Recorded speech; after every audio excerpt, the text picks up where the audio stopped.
ഈശോയുടെ കുരിശും ചുമന്നുള്ള കാൽവരി യാത്രയിൽ ഒരു മിന്നായം പോലെ കടന്നു പോകുന്ന കുറച്ച് മനുഷ്യരുണ്ട്.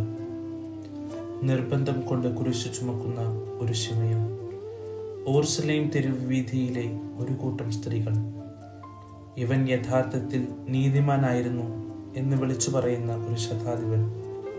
എന്നാൽ ഇവരുടെയൊക്കെ നടുവിൽ ഒറ്റയ്ക്ക് വരുന്ന ഒരുവളുണ്ട്. കയ്യിൽ ഒരു തൂവാലയും കൊണ്ട് ജനക്കൂട്ടത്തിന്റെ നടുവിലൂടെ നടന്ന ഒരുവൾ, വെറോനിക്ക. മറ്റുള്ളവർ എറിയാൻ കല്ലുകൾ എടുത്തപ്പോൾ തൂവാല എടുക്കാൻ അവൾ മറന്നില്ല. മറ്റുള്ളവർ കുറ്റം പറഞ്ഞ് വിധിക്കുമ്പോഴും കളിയാക്കി ചിരിക്കുമ്പോഴും ക്രിസ്തുവിനായി കണ്ണീരൊഴുക്കാൻ അവൾ മടിച്ചില്ല.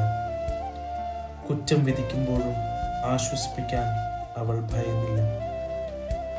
എന്താകും തൂവാല എടുക്കാൻ വെറോനിക്കയെ പ്രേരിപ്പിച്ചത്?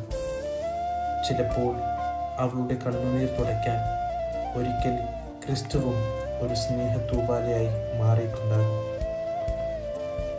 അന്യായമായി വിധിക്കപ്പെടുന്ന നീതിമാന്മാരിലേക്ക് ഒറ്റയ്ക്കാണെങ്കിൽ പോലും നാം നീട്ടേണ്ട കരുണയുടെ കരത്തിൻ്റെ കാലം കാത്തുവച്ച ഓർമ്മപ്പെടുത്തലാണ് ക്രിസ്തുവിനെ വഴിയരികിൽ കാത്തുനിന്ന വെറോനിക്ക.